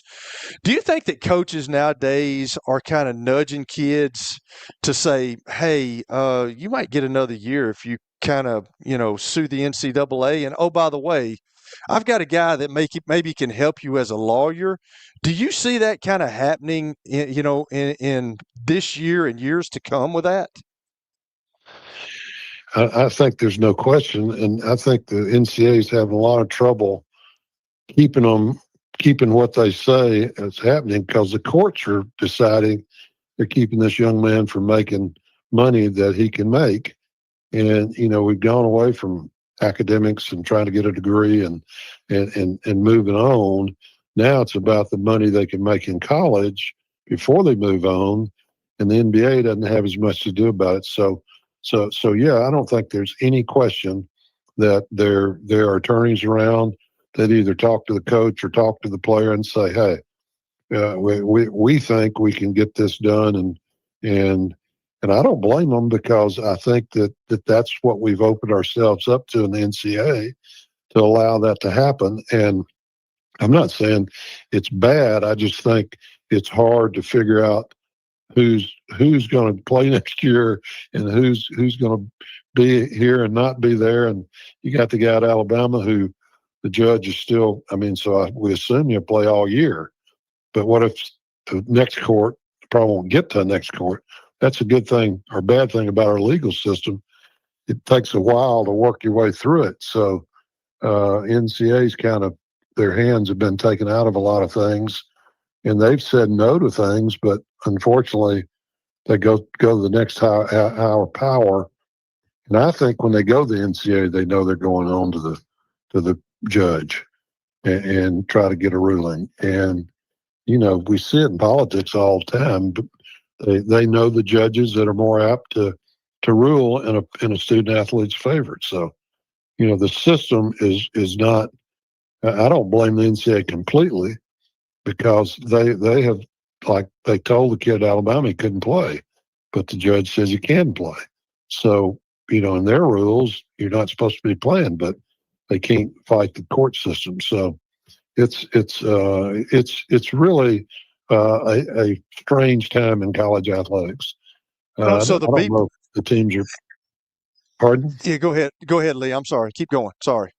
So I think that I saw again this week that Florida State's in debt $483 million. So, Rutgers at $800 million. Where does all this stop? They're not turning around because they can't make that much money that quickly to pay it off and get that straightened out. So, if those kind of schools are having that much issue with Big Ten getting $90 million from the Big Ten giving them $90 million, and they can't make budget, that shows where we are. And nobody's willing to say we're just going to compete. We're not going to try to win a national championship. So it's the same things we always worried about going through the business, but yet now they're some reason the presidents or chancellors or trustees are allowing them to make debt, which is not good. So the B part of this question, and this is a hard phrase too, but it seems that Parker just talked about it. Like these coaches are trying to make everybody happy and trying to make these kids happy, which we both grew up in a time where that didn't happen, Lee. We were coached hard, and it didn't matter. You had to figure it out. But these coaches are kind of walking on eggshells. So if you get a kid like the Joey Aguilar kid, where they have already said that they got $2 million set aside for him. And then he comes back, and then he maybe, if they allow everybody to compete and he gets beat out, how does that fit into these? Because the coaches are behind the eight ball then. Like, what kind of kid does he become? Does he just get satisfied because I'm getting paid $2 million? Or does he become a cancer in the locker room? So that's a question that I think all these guys are going to have to answer at some point, because at some point you're going to get some disgruntled employees. Well, I think you already got that, but you got, Saban, the great sage of Alabama, says you better be paying the right guys, and so I think these teams if you see these teams that aren't doing real well but have big payrolls, that they're struggling with that. It doesn't take a rocket science to realize they've lost the locker room, and it's got to be hard to keep the locker room. Because a guy that you're paying $2 million to, if he's not playing, you've made a bad decision on him. But in most cases, I think they keep playing the guy. They don't put another guy in there.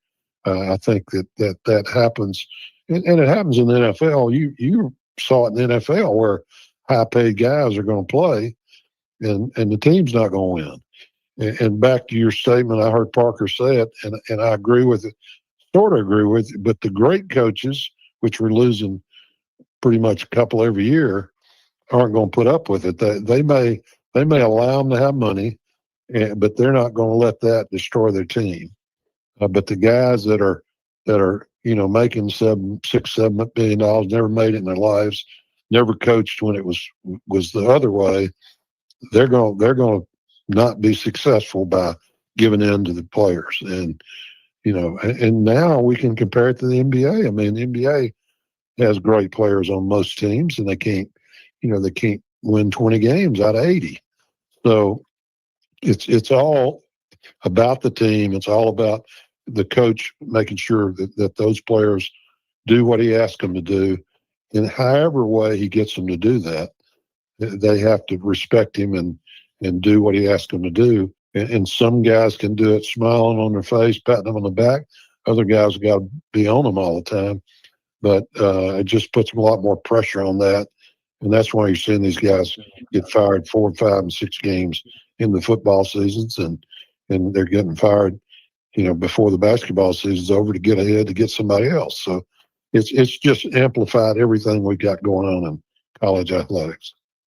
So my last thing here, and Parker brought up Tom Izzo, and I want to say this because I can remember Coach Donnelly. Coach Donnelly used to play that, and you were around him. He used to talk about how, he kept everybody to the same standard, but we all know that was not correct. He kept other guys like and Tom Izzo's thinking, I'm sure that he said in the paper that he wanted to bench that guy, but with one of those guys as one of the better players on your team, are you like you go out of the press conference saying, I probably shouldn't have said that. I probably should have handled that a little different. I'm sure you've had some situations like that. Yeah, but I think he probably did it in the press conference and let the kid hear it. And I'm sure he had him in his office that night after the game or whenever they travel back. He sat on the bus with him. I mean, guys, the older guys like that know that they can put heat on a guy. And it goes back to, if you go play for Izzo or go play for Boots Donnelly, it's going to be tough, and you're going to have to do what they tell you to do. So it's not a shock to you if you have a bad game or something and weren't mentally in it, and you get, he gets after you. So I would bet that went off water on a duck's back. That thing, by now he's hugged on the kid and he's back, because I know Tom well. Love to play golf with him. He's competitive as heck, but he's a lot of fun to be around. a very personable guy and cares about kids. And I guarantee you he did that on purpose to make that kid know that he was serious. But I bet you they're hugging and grinning and laughing next day at practice. On a much more lighthearted note, which game are you looking forward to most this weekend? I hadn't looked a lot because I try to do it nightly because I don't sleep as much as I once did. So I try to catch games, especially on the West Coast, see games out there. But did you watch Gonzaga in Portland last night? I saw a little bit of it. Yeah. And they look like they're sleepwalking. Yeah. And you don't see them a lot. So I know they don't play like that because they're beating people by 20, 30 points. So you know that it's a mental deal, not a physical. And but the big thing I think this weekend, especially in the SEC, the 10 to 11 good teams have to start winning because every game that's played in the SEC now is forming whether you're going to be one of the 9 or 10 or 11 teams that get into the NCAA tournament. So these games are big when it gets to this point when everybody's knocking each other off. So getting streaks right now is very important. So I think those kind of games, I think the Vandy-Oklahoma game is interesting just because Oklahoma likes to, come out shooting the ball from everywhere and score early and try to get ahead. And, of course, Kentucky got them pretty good last night. But I think that's a big game for Vanderbilt. Vanderbilt doesn't need to go through a game where they don't mentally show up. And Coach Byington's been great about that. They look like they're ready to play every time they go out. But these are the type trap games when a team you're looking at, the players are looking at them, lost by 20, lost by 21 to this team. All of a sudden your team doesn't show up. That's the scary part in games like this. I was trying to throw you a layup too because Duke and North Carolina play. That's not as big as it once was. I think it's huge for Carolina. I'm not sure it's that big a game for Duke in where they sit presently. But I'm not sure. I'm truthfully not sure North Carolina can beat Duke, even at home, even with emotion. I think Duke's for real.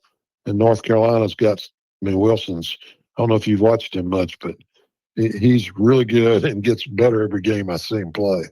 He's like a 6'10" Michael Jordan. He is unbelievable how he jumps and his quickness and stuff. So Carolina has to shoot it well from three. Duke will jam those guys. It'll be tough for Carolina to win that game. And my son-in-laws would hate to hear me say that, but if they win that game, that's really going to be huge for their program and their team this year. But I'm not sure they can beat Duke.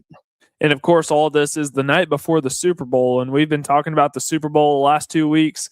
Lee, final question for you before we wrap up. Who do you have in the Super Bowl, Seahawks or Patriots? I hate to say Seahawks. I love Vrabel and played golf with him a few times when he was here and at the Legends, and he's a great guy, a good person. I wish they hadn't axed him quite as quickly as they did, but I need to mention my NC State Wolfpack too, because I don't know if you watched them at all, but they've won all their road games this year. I watched them versus SMU the other night, actually. Yeah, they're 9-2, and they're dangerous because they shoot a lot of threes, and now they're making them. So I think they're one of the 16 or 17 teams that can get pretty far in the tournament if they have a hot night. So anyway, I wanted to mention them. And Kelly, it's good to talk to you, and you guys look forward to a great weekend of college basketball. Absolutely. Yes, we really appreciate the time. You enjoyed the basketball as well. Should be an awesome weekend. All right. Thank you. That was Lee Fowler chatting all things college basketball. Even got a little Super Bowl talk in towards the end. So we'll head to our final break of the show. We'll wrap up with some quick thoughts after the interview, as well as bet of the day. This is the George Plaster Show. When I got my first car, my dad told me, keep the gas tank full and my number on speed dial. Now parents are telling their kids, save 615-242-9000 just in case. I'm Blair Durham. If you or someone you love is in a wreck, call us. We're here to get you the money you deserve. As the trusted premier custom home builder in Middle Tennessee, Donnelly Timmons has over 20 years of experience in the industry. Whether you're looking to build your dream home or renovate your current home, their team will ensure that every client and every remodel is unique, luxurious, and completed on time within budget. Founders Dustin Timmons and Joey Donnelly have over 25 years of construction experience in the Nashville area. Together, they have completed projects in Forest Hills, Oak Hill, Green Hills, Franklin, and Brentwood. Dustin and Joey believe that communication is the most important aspect of all construction projects. Therefore, they personally manage each project themselves and are involved in job site activities on a daily basis. Their commitment to quality and integrity has earned them an outstanding reputation among their clients. Contact them to set an appointment for a free consultation or to view some of their completed projects. Give them a call at 615-456-7983 or log on to DonnellyTimmons.com. If you are paying too much for your health insurance, you know what? You need to contact the folks at Pancoast Benefits. Pancoast works with businesses and individuals to tackle the high cost of health insurance. Whether you're a business owner, large or small, self-employed, between jobs, or over the age of 65 and in need of a Medicare plan, Pancoast can help. They make understanding your benefits less difficult and more personal. So check them out today, pancoastbenefits.com, or call them at 615-292-3400. Major League Rugby's biggest rivalry hits Nashville. The Chicago Hounds face the reigning champion, the New England Free Jacks, in the Music City Rugby Showdown. Live at Geodis Park, Sunday, April 19th. Kickoff at 3. Hard hits, nonstop action. Don't wait. Get your tickets at chicagohounds.com. Sports and Social at Green Hills Mall is the new home for our Football Night in Nashville promotion. Their food is terrific. Their TV setup looks like a racing sports book in Vegas. And if you're a sports fan, you can't beat it. Starting September the 4th, we'll broadcast from Sports and Social every Thursday night. There's Pop-A-Shot, great football, and the chance to win a beautiful Mikey's Motors golf cart. See you at Sports and Social in Green Hills Mall. Kicking off at 3 p.m. Hard hits, nonstop action. Major League Rugby's biggest rivalry hits the biggest stage in Nashville. Don't wait. Tickets will go fast. You can get your tickets at chicagohounds.com. It's the George Plaster Show. Your sports live here on 94.9 The Fan.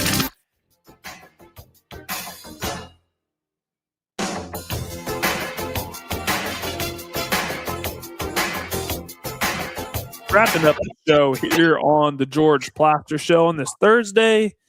We are just over 72 hours out of Super Bowl 60. We've been talking about it all week. We talked about it all last week as well. Kelly, I guess this is the last time we'll talk until after the Super Bowl is played. Do you have any final thoughts that we didn't already get to? We pretty much covered everything. You covered it. You know, you've covered it from Monday to now. I think the Seahawks, if they play well, now you never know what's going to happen at a championship game, but you want in the championship game both teams to be playing their best and to not have errors in the game. And I think that's what everybody wants. I think everybody wants a good, competitive football game. Not like the 85 Bears that I alluded to earlier, who just killed the New England Patriots that year with Tony Eason and those guys. So I think that Seattle is they've been the more consistent team all year. But just like Tyron said, Vrabel will have a plan for the way that they do things, and I firmly believe that they'll have a plan for Jackson Smith and Jigba, and I think they're going to try to take him away. I just don't know how they can, but that was what Bill Belichick Belichick taught him, and I think he's in that same school. So I just think that, I don't think the Patriots can run the ball. Drake May's injured a little bit. They've got some guys hurt on defense. I talked about it early in the show with Harold Landry and the Robert Spillane kid. If they're out, that's not good. The Emanwari kid for Seattle, I mean, he's a rookie, but he's played really good all year, so that kind of hurts them a little bit if he doesn't play. So I just want a competitive game. That's all I want. I want to see both quarterbacks do well, and you'd like to see it come down to the end and somebody have to make a play at the end, or maybe a two-minute drive like a Joe Montana or somebody like that to step up and make a play at the end of the game. I was involved in a conversation earlier about, is there as much buzz around this Super Bowl as previous Super Bowls? And I haven't felt, that there hasn't. Like, I'm really excited for the Super Bowl. I think that it can be a really close game. And as I, do more research and as I, look at injury reports and things like that leading up to the Super Bowl, I think this can be a really close game. I still think the Seahawks are going to win, and Kelly does too. So, have you felt that way at all? Like, there isn't as much buzz around this Super Bowl as others? I do. I don't think there's as much. Man, I just don't see the star power. You don't have the Patrick Mahomes, Travis Kelce, Jones, the guys on the Kansas City Chiefs, or the AJ Browns, or some of the guys for the Philadelphia Eagles. Saquon Barkley. I don't feel that, but I think that kind of goes to two teams that are hard-nosed, that are kind of blue-collar, that has blue-collar coaches, and have, a guy has a resurgent as a resurgent of his career in Sam Darnold, and then you've got another guy who's in his second year in Drake May, who's starting to show some stardom power. So I don't think there's been that much buzz, but I'm still excited for the Super Bowl, and I think you've got to give it to both these coaches. I think they've got two really good football teams that play hard for their coaches, and they've been consistent, and they do it the right way, and they play good defense, and they can run the ball. I don't know if New England can, but they can run the football, and they don't turn the ball over. So I'm looking forward to a good game. I hope we do have a good game, because that's what everybody wants. Everybody just wants a good competitive game that comes down to the end, not a blowout. And it's the last football game of the year. So you got to enjoy it while it's here, right? We are a football drunk country. We love our football. So we got to soak in every last second of it. I'm sure we will. But it's an exciting weekend because we have the NFL honors tonight, Super Bowl on Sunday, got some great college basketball to look forward to on Saturday. I personally still am looking forward to Duke, North Carolina very much. That's a rivalry that I grew up watching. Another one, Tennessee, Kentucky in Lexington. It's the second time these two teams have faced off this season. Houston and BYU is going to be a fun Big 12 matchup. If you could stay up that late, it'll be at 9:30 tip-off on ESPN, so that thing will probably end right before midnight. And then the Olympic opening ceremonies tomorrow, and I think all events kick off, or most of them kick off on Saturday. So plenty of stuff to look forward to there. Real quickly, did want to touch on my bets.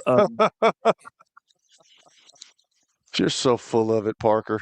Oh, look at that. Look at that pristine 3-0 record this week. All right, let's see who you got today. 7-4 overall. So I was texting with intern Ty because he's the guy responsible for making these graphics that look so nice on our live stream. And I'm like, you know what? I'm going to go outside of the box a little bit here. It's a big night. Not a lot of basketball, not a lot of, other things that I'd like to bet on. So I'm going to go something with I'm pretty confident in that's going to happen, and Kelly, you'll like this. But my bet of the day is that Matthew Stafford is going to win the MVP. It is ultimately down to him and Drake May. I will be anxiously awaiting to see who wins, but I'm very excited. I think it is going to be Stafford. I think it should be Matthew Stafford, as Kelly and I both laid out. Kelly, enjoy the football this weekend. Enjoy whatever else you may be watching. Talk to you after the Super Bowl. See you, Parker. Be good, man. See y'all tomorrow. Now, here's your latest Fox 17 Code Red weather report. I'm Fox 17 meteorologist Greg Bobus. In the afternoon, not the warmest of days. We'll only be in the mid to upper 30s. Mostly cloudy to start today, and then by the afternoon, we'll sneak in a little sunshine. Your sports live here on the Game Nashville Sports Network. Laundry piling up? Make it easier with the latest washers and dryers from Electronic Express. We carry top brands like LG, Samsung, Speed Queen, Whirlpool, and GE. So whether you need an all-in-one unit, stacked unit, front load, or top load, we've got them.